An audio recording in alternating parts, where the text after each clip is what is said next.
Salut à tous, je vous propose une petite série assez courte jusqu'à NBA 2K26 qui sortira en septembre avec les Phoenix Suns. Et on va se baser sur ce qui s'est passé le plus proche possible en tout cas de la réalité cet été. Donc ça partait évidemment, vous le savez, d'un match 7 entre Thunder et Pacers. On connaît tous l'issue. En fait, j'avais créé une commencer maintenant en mode MyNBA Air moderne, bien évidemment. Et puis, en fait, sur la base de cette partie-là, j'ai ensuite essayé de faire coller tous les résultats à ce qui s'est passé dans les playoffs avec ce titre pour le Thunder. Et puis, donc voilà, c'était une petite question d'entretien, parce que vous savez que si vous commencez maintenant, aujourd'hui, vous n'avez plus accès en fait au mode de jeu. Bref, voilà. S'en est suivi la draft, que j'ai essayé de faire coller à la réalité, comme vous pouvez le voir. Flag, Harper, Edgecombe, Knuppel, Bailey, etc., etc., avec notamment Malwack du côté des Suns en 10e choix. On sait que cela résulte du trade de Kevin Durant aux Rockets, puisqu'il y a eu ce petit 10e choix là qui est venu notamment en échange avec Dylan Brooks et l'ami Jalen Green, qui était bien en échec du côté des Rockets pendant les playoffs. Et c'est comme ça qu'on se retrouve avec une situation un petit peu particulière du côté de Phoenix, où l'équipe a été démantelée, mais on accueille quand même 3 joueurs. Alors, je tiens à préciser tout de suite qu'il y a bien Malwack, McNeely, mais que le troisième larron, ce n'est pas Touhi, que j'ai ensuite corrigé et que j'ai envoyé aux Warriors, puisqu'il a été... il a été pris au second tour par les Warriors. Mais le troisième larron n'est autre que Fleming. C'est un ailier fort. On va le voir juste après. J'aurais fait à ce moment-là la modif. Il y a aussi l'orthographe de McNeely et l'orthographe et le prénom de Malwack. Voilà, ce sont des choses qui auront été corrigées ensuite. Donc Rachir Fleming, c'est quelqu'un qui a été pris en 31e choix.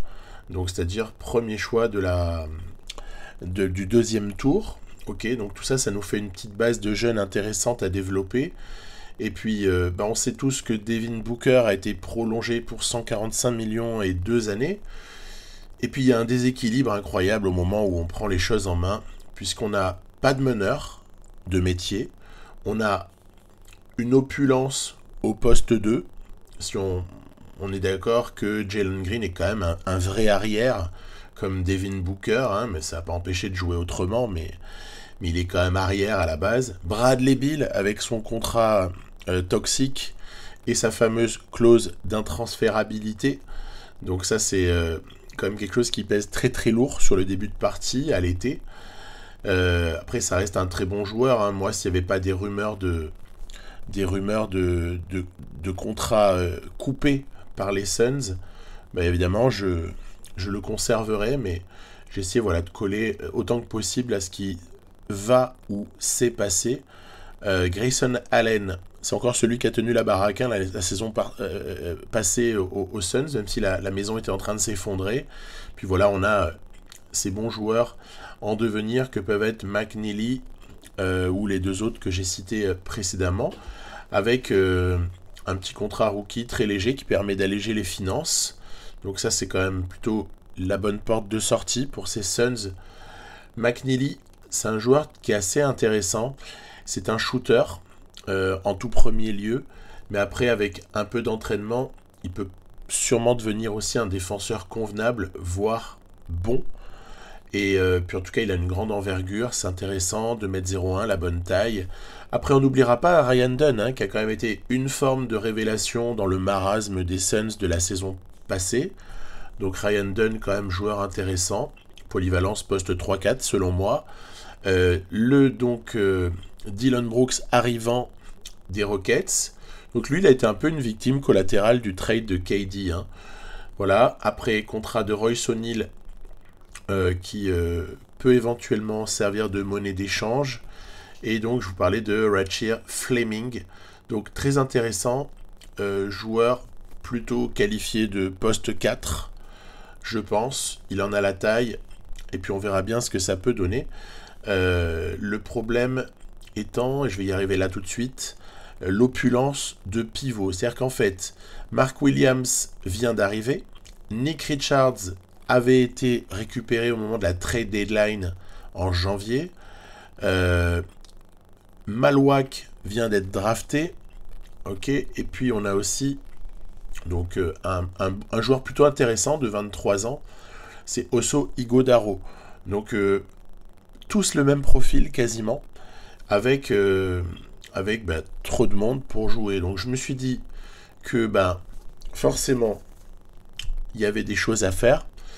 Auparavant, étudions la question des salaires qui est absolument calamiteuse, avec un dépassement même au niveau du premier apron qui est assez considérable. Donc autre objectif, au moment de considérer tout ce qui reste comme joueur disponible, au moment où je parle, c'est-à-dire aux alentours du 12-13 juillet, on a un problème, il faut réduire la masse salariale.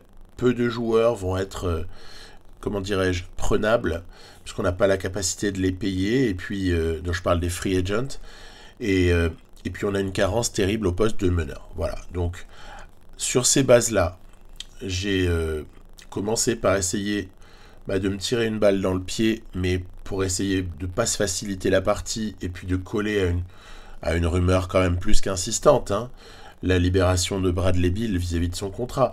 La seule chose que je peux pas faire, sinon il aurait fallu aller éditer, c'était de baisser des fameux 13 millions qui arrangent les Suns pour tomber sous le premier apron en cas d'étalement, vous allez le voir. Donc tant pis, je prends tout. On va donc assumer tout ça. Et puis Bradley Beal va tout simplement nous quitter. Voilà, donc on fera un point sur tout ce que ça va nous coûter. Puis après, en fait, la question du meneur agent libre, on va l'envisager après, mais il n'y a pas grand-chose, objectivement. Et par contre, j'ai trouvé un trade intéressant du côté d'une équipe qui regorge de meneurs, avec Ja Morant, la star, Ty Jerome qui vient d'être signé, avec Scottie Pippen qui a un vrai rôle important en sortie de banc. Je me suis dit que Cole Anthony, dont la présence résulte du trade de Desmond Bane à Orlando, est tout à fait transférable. Et donc je me suis dit, allez, c'est le type de meneur qui peut encore nous sauver la baraque sur une grosse vingtaine de minutes, mais qui prendra pas non plus 36 minutes, hein, faut pas se mentir. Donc voilà, Cole Anthony, il est un peu baladé à droite à gauche depuis quelques années, et c'est un joueur qui pour autant va être tout à fait honnête, sans pour autant casser vraiment la baraque. Ok, donc Cole Anthony vient juste compléter le roster, on verra bien, il a un contrat à 13 millions, mais il y a une option équipe dessus pour l'année suivante, on verra si on active ou pas, ça dépendra un petit peu du développement de nos joueurs et des autres choix salariaux qui ont été faits par ailleurs. Alors l'autre mouvement que j'ai voulu faire, c'était au moment de la free agency, c'est le sign and trade pour Jonathan Kuminga. Raison simple, personne en NBA ne veut de Kuminga et les Warriors encore moins. Le prix est donc assez réduit, il s'agit de faire l'équilibre salarial et je me suis dit que d'une certaine manière, un peu de profondeur et un joueur très expérimenté comme Grayson Allen pourrait emporter la décision des Warriors et les faire accepter ce type de mouvement. Voilà, ça vaut ce que ça vaut, il y a Podziemski sur le poste 2, mais si on a un peu de profondeur avec un Grayson Allen, ça peut ne pas être forcément perdant du tout pour les Warriors, en tout cas c'est ce que je crois. Dès lors, on a un tout petit peu rééquilibré les choses déjà, avec un meneur, 2 arrières, des ailiers, un Kuminga récupéré à moindre coût et 3 pivots. Donc déjà, je me rapproche un petit peu plus de la version définitive de l'équipe pour 2025-2026. Vous constatez, comme moi, que pèseront pendant 5 années les 22 millions de dead cap liés au fait d'avoir coupé Bradley Beal. Donc c'est pour ça que normalement, IRL, ça va être un petit peu moins, parce qu'il va peut-être accepter de faire une croix sur 13 millions globaux sur 120 environ. Et bon, voilà, c'est un peu compliqué le montage, mais l'étalement sur 5 ans, il est classique quand on a 2 années restantes de contrat, c'est 2 x 2 plus 1 du coup. Et je signe quelques agents libres, Monte-Morris, Cameron Payne, T.J. Warren, voilà. Ça c'est un petit peu anecdotique, c'est pour monter à 14 joueurs et pour ne pas me retrouver avec aussi un problème de meneur si jamais on avait quelques blessures. Mais à mon avis, Payne notamment n'est pas parti pour jouer énormément. Voilà, donc on a ainsi dépassé le premier apron de environ 14 millions, mais on a la possibilité dès l'été suivant de faire mieux. Il y aura peut-être 1 ou 2 mouvements et de commencer à calmer un petit peu toute cette explosion de la masse salariale du côté des Suns, qui était l'équipe qui dépensait le plus d'argent en salaire cette année 2024-2025 écoulée. On passe à la progression des joueurs. Booker, le plus 2, il est lié simplement au fait que je l'ai remis arrière au lieu de meneur. Sinon, voilà, on a des meneurs assez médiocres. On a par contre Jalen Green qui a un petit peu progressé. Puis sinon, après, c'est d'une grande stabilité. Même le plus 1 de Ryan Dunn, qui nous monte quand même à 78. Mais bon, voilà, c'est pas très très fort.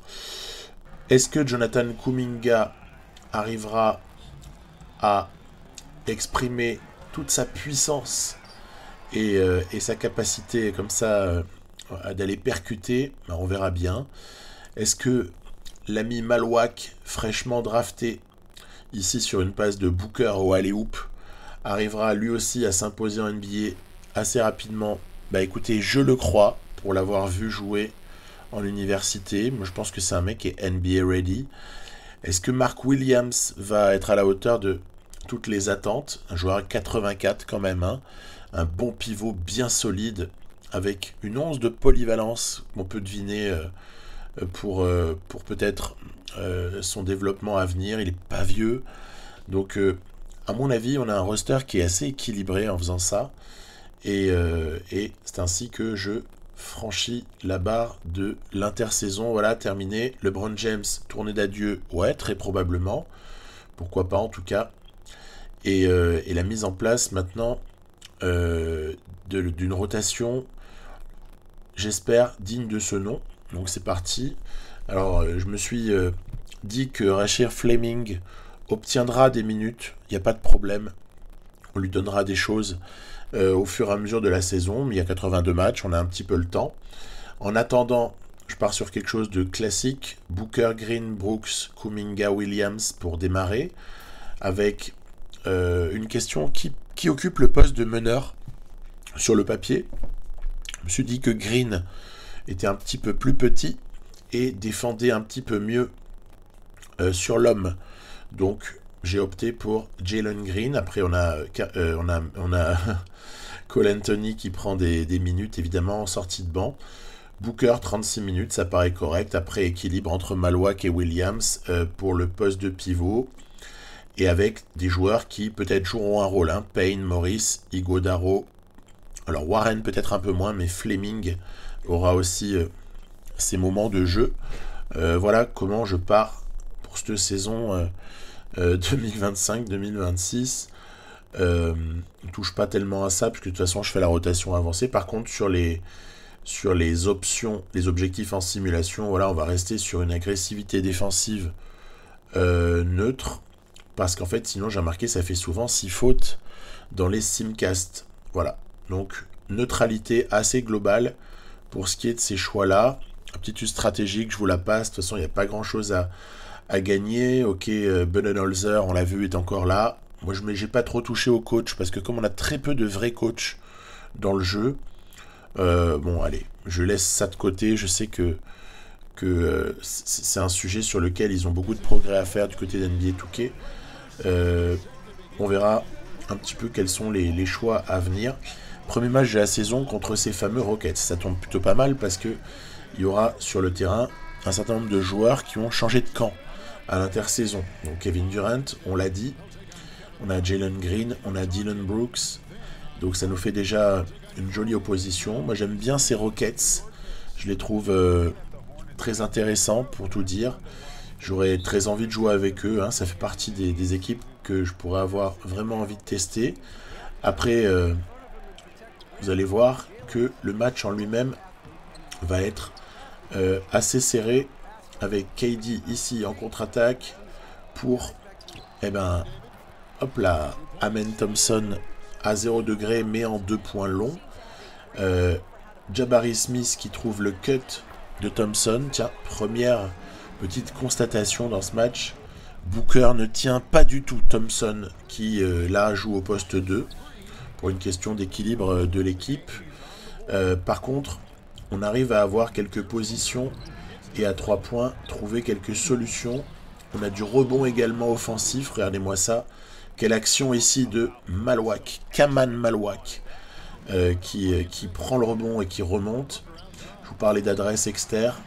Devin Booker est quand même l'archétype du gars qui peut prendre feu à tout moment. Une valeur sûre en shoot externe. McNeely, tiens, voilà, enfin, je peux vous montrer un 3 points de ce jeune rookie McNeely. Et puis, après, voilà, le match commence à tourner un petit peu en notre faveur et ce sera quasi définitif sur cette action où Amen Thompson se voit dissuadé. Et sur la contre-attaque, Devin Booker va avoir l'idée, hop là, d'aller prendre un écran pour ensuite terminer au cercle. Oui, il a cette capacité de pénétration et de conclusion près du cercle avec notamment tous ces insignes. Homme du match, Mark Williams pour son activité au rebond, sa dissuasion, les contres. Bref, c'est bien mérité. On a un profil ici de joueur très très athlétique et franchement très très productif dans le jeu. Et pour une victoire assez surprenante. Je m'attendais à perdre. Et puis au final, on bat ces Rockets. Essentiellement parce que défensivement, on les a bien contenus.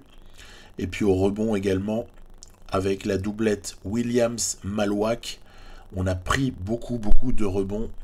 Et ça, c'est quand même essentiel pour une défense.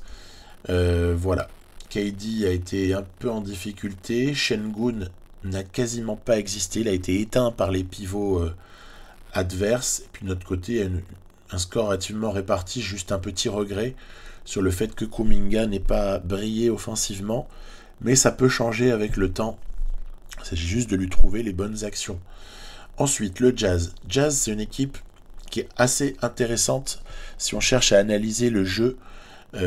J'espère que ça changera pour le 26, mais si on cherche à comprendre NBA 2K25 et notamment les différences de jouabilité et de comportement de l'IA en match selon les époques, on s'aperçoit que les Jazz incarnent bien ce qu'est le jeu, ou Atlanta également, incarne bien ce qu'est NBA 2K25 en ère moderne. Par opposition, par exemple, à une ère Steph Curry, comme je vous avais montré dans ma partie avec Dallas, où ça se passe pas du tout de la même manière et où honnêtement l'intensité n'est pas la même. C'est moins intense sur l'ère Curry.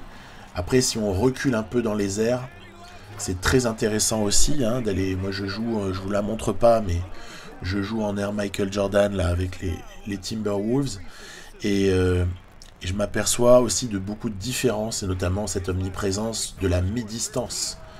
Dans cette ère-là, logique, chaque ère a ses préférences. Et nous, en ère moderne, évidemment, on est quand même beaucoup plus focus sur le 3 points. Le mi-distance, comme à l'instant McNeely, n'est pas quelque chose qui rapporte énormément. Et le repli défensif aussi des Suns n'est pas au point en ce début de match, si bien qu'on va pas mal souffrir dans ce match. Je reviens au jeu avec heureusement quelques petites séquences pour trouver soit nos intérieurs, soit Ryan Dunn. Filipovski ici en fadeaway, pourtant défendu par Cole Anthony. Il y avait quelque chose à faire ici. McNeely qui va, hop là, regardez, bénéficier du 2+1. C'était une faute d'Asia Collier, semble-t-il, ou de Bryce Sensabaugh, je ne sais plus. Quoi qu'il en soit, on est au contact, on passe même devant au moment où Booker rentre un 3 points très important début de dernier quart-temps.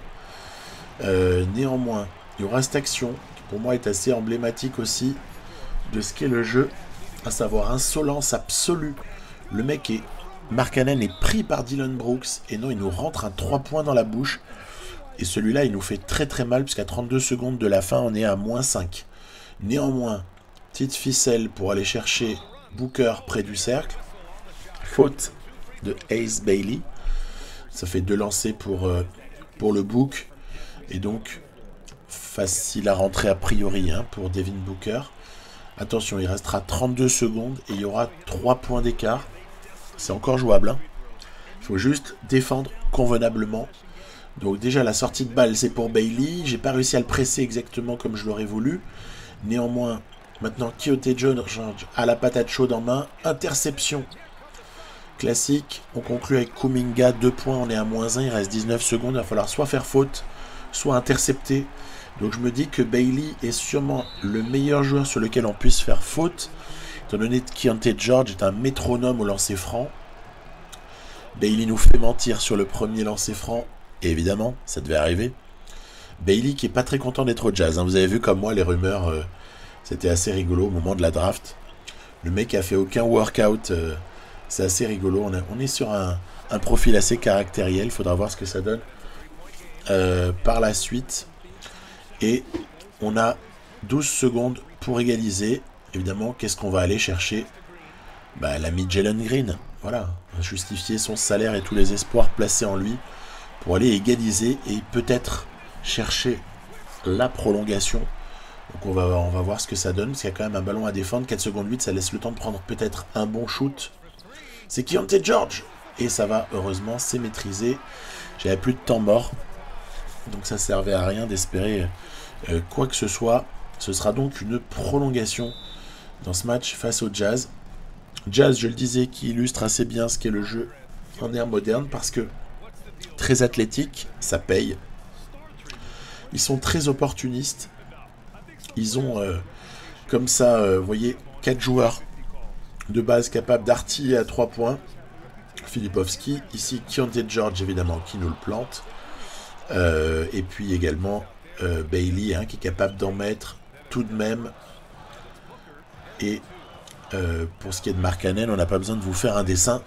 Il va y avoir encore une petite démonstration dans quelques secondes. Allez, mon D-Book. Dommage, là c'était super ouvert, il y avait moyen de revenir.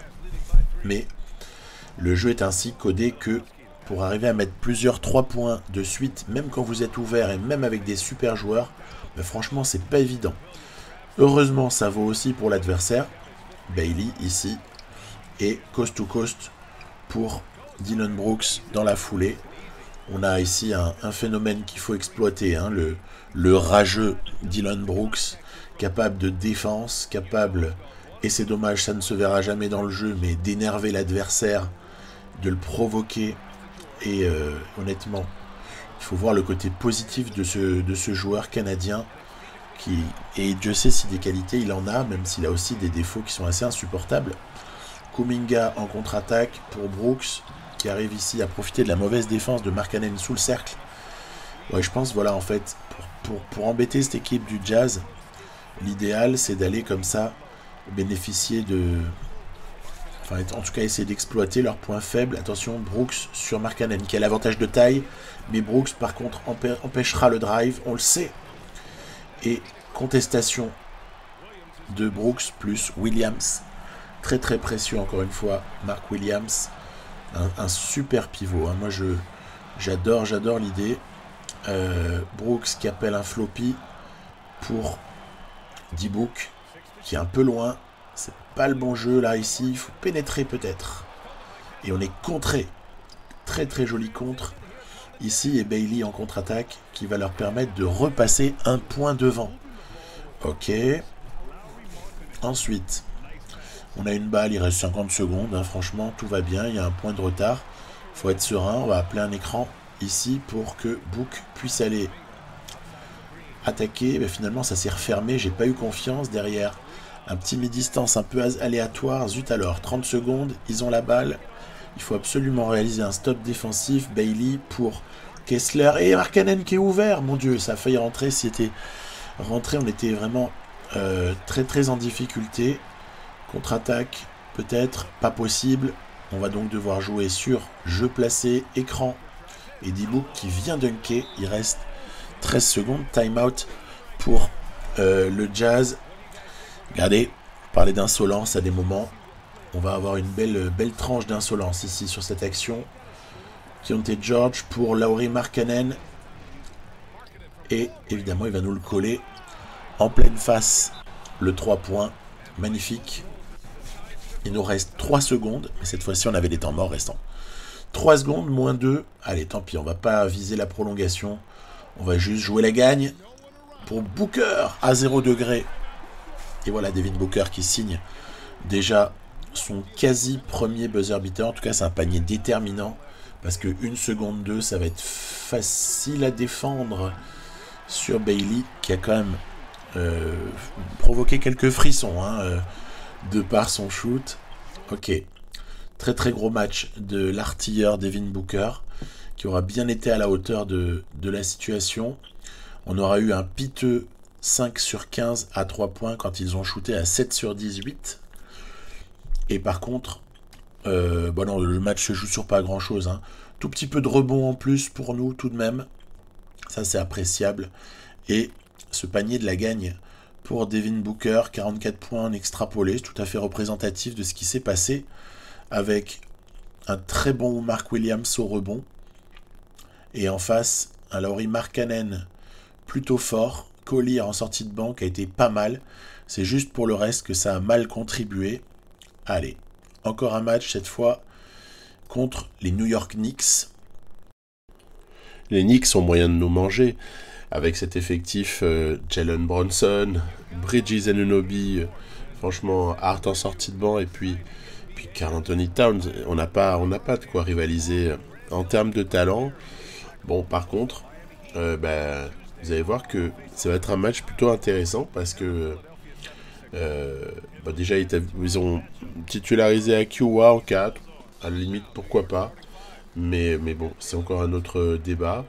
Non, c'est plutôt une histoire de momentum. Il va y avoir un début de match sur lequel Jalen Brunson va prendre le score.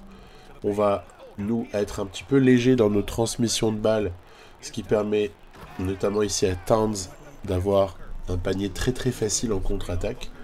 Ici Mikal Bridges qui s'élève et balance à 3 points. Et au final, une dizaine de points de retard sans qu'il y ait eu grand chose à faire dans ce premier quart-temps. Puis ensuite, on va réveiller nos vieilles petites recettes avec ici alley-oop contre la planche pour Devin Booker à destination de Malwack, qui va aussi de ses contres dans la raquette. Il fait un boulot incroyable, Kaman Malwack. D'ailleurs, j'ai corrigé ça sur la base de données des rookies qui avait été téléchargée. Ici, hop, Jalen Green à 3 points. En fait, on est en train de grignoter. On a peut-être une chance de revenir dans ce match. Mais par contre, ça demandera de ne pas faire ce genre d'action, mais une certaine insolence plutôt au shoot. On a le droit aussi d'avoir un peu de chance. On n'est pas obligé d'être toujours l'élément malchanceux. Ici, Towns provoque une faute de Malwack et va aller sur la ligne des lancers francs. C'est une séquence qui est un peu moche, mais qu'on retrouve sur NBA 2K un certain nombre de fois. Pourquoi est-ce que je vous montre cette séquence en fin de troisième quart-temps? C'est parce que derrière ce panier de Towns, ça va être une sorte de blowout pour ces pauvres Knicks, avec panier primé ici pour Ryan Dunn. Tiens, il y a encore Thibodeau du côté des Knicks, avec le lancer franc bonus qui rentre, et ça va être comme ça tout le long, avec ici petit panier, là encore proche du cercle pour Malwack, avec McNeely qui se fait plaisir à 3 points. En fait, voilà, leur défense est aux abonnés absents, et ça se passe très très mal pour eux, pauvres Knicks. Donc on en profite évidemment. Ici, Jalen Green qui provoque la faute de Jalen Brunson, 2+1 confirmé.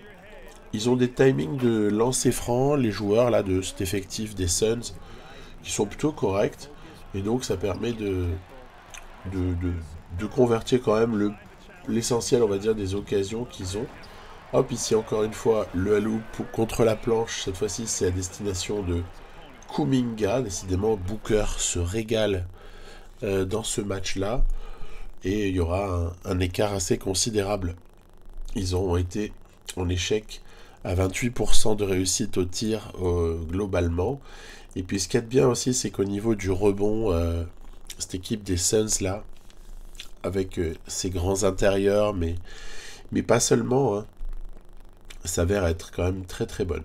On sait que le rebond est quelque chose qui fonctionne très très bien sur NBA 2K. Les qualités défensives, le rebond, les qualités athlétiques qui souvent vont avec sont des éléments assez fondamentaux quand on veut réussir dans ce jeu.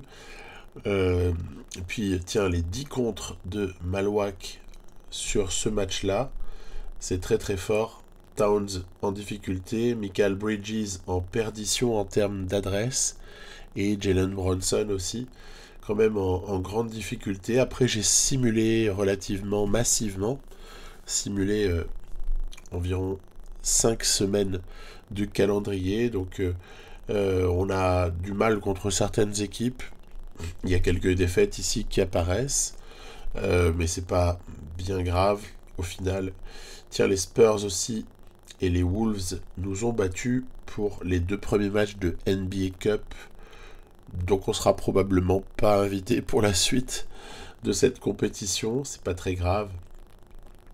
Et après, voilà, ça nous permet tout de même de nous relever derrière ces quelques défaites et d'aller chercher quelques victoires qui améliorent notre bilan. Voilà, je continue à simuler. Portland, tiens, 3e défaite déjà contre les Blazers. Ils doivent être pas mal pour qu'on perde 3 fois sur 3 contre eux. C'est intéressant.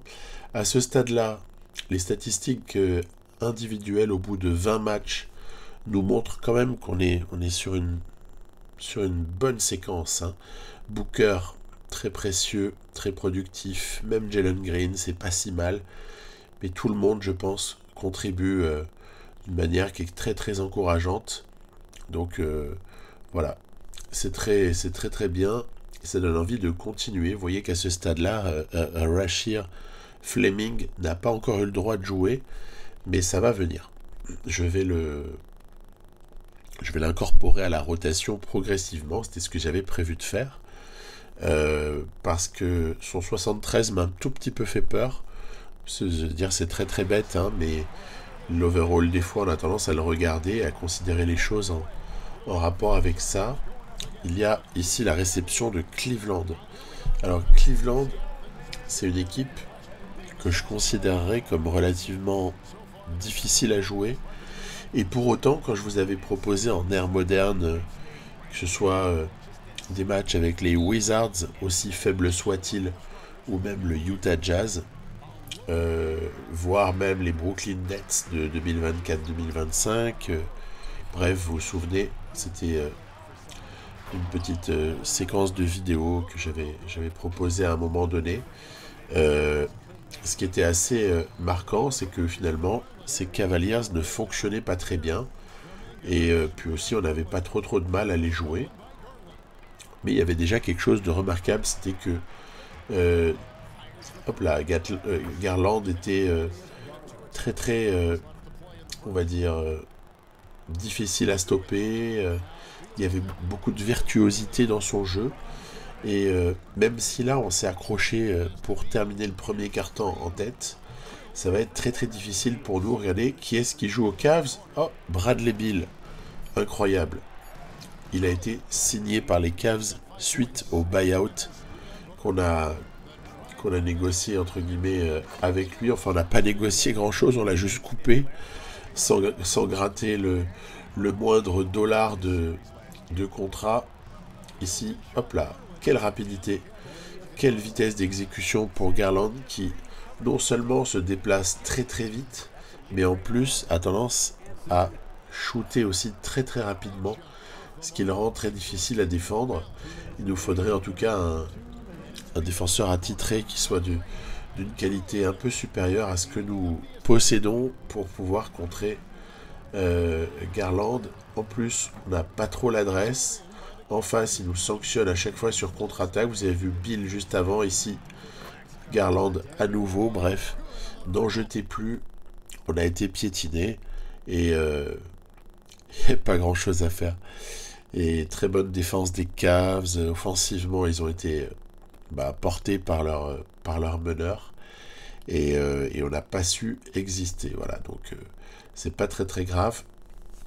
Mais par contre, c'est une belle leçon qui nous montre aussi où on en est, c'est-à-dire on n'est pas du tout sur un projet abouti, on est juste en train d'essayer de relever la tête suite à une année catastrophique et à une situation salariale excessivement compliquée, presque du jamais vu, hein, de telles dettes à venir et un tel problème d'argent pour une équipe aussi faible.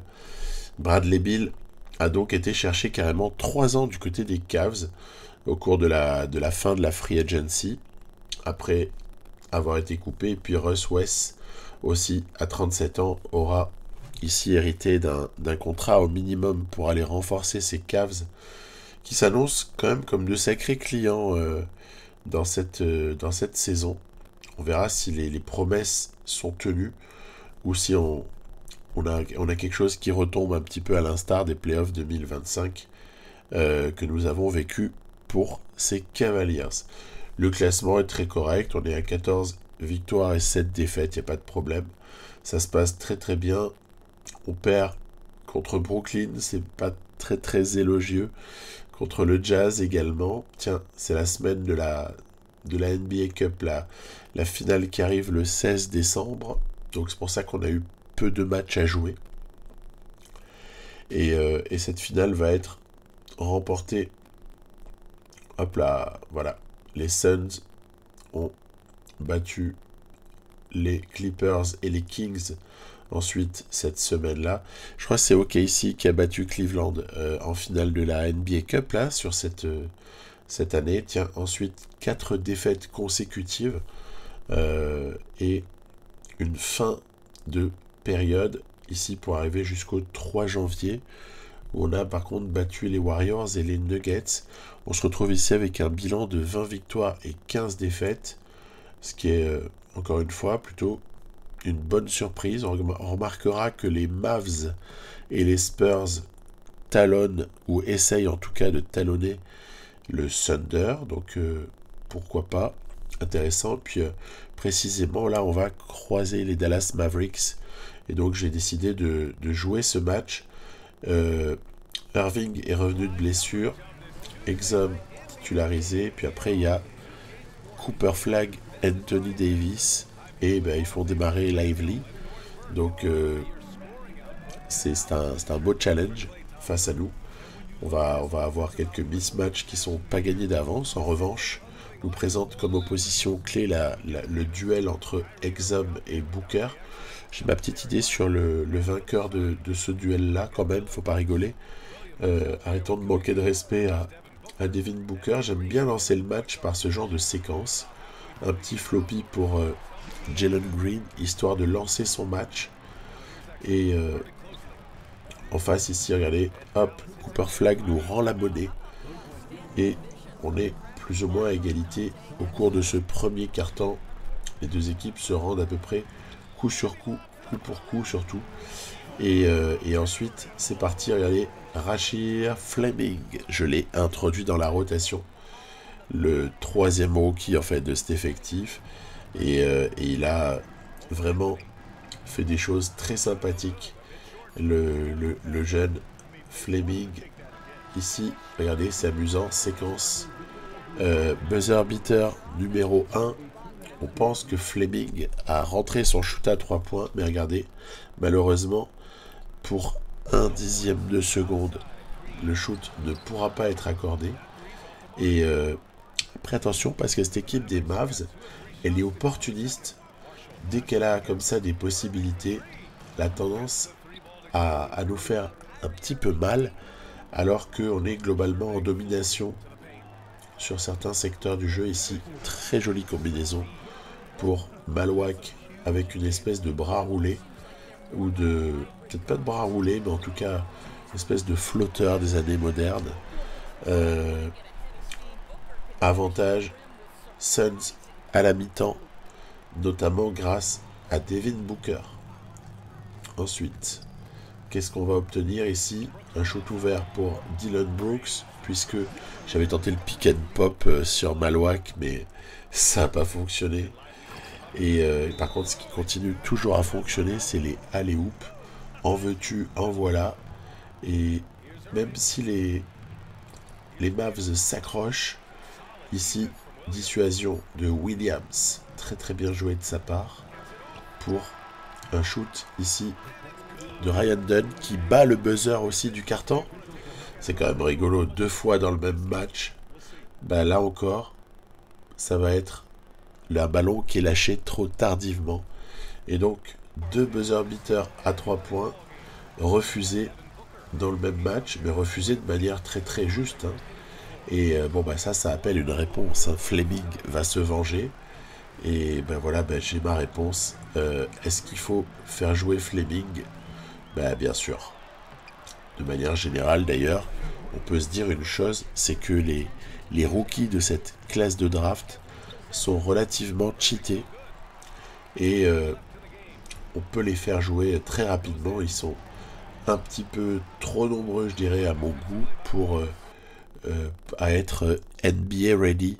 Et c'est un peu dommage sur ce plan-là, mais après, c'est pas grave non plus. On sait que c'est un jeu et les gens qui créent comme ça ce type, en tout cas cette classe de rookies-là, tendance à vouloir aussi faire en sorte que une certaine catégorie de joueurs soit contente. Hein. Et donc c'est plutôt compréhensible de leur part. Cooper Flag a été inexistant et Irving notamment a eu un pourcentage assez mauvais. Anthony Davis a été un petit peu moins en difficulté qu'eux, mais à part ça, ça a été un match très très compliqué pour les Dallas Mavericks.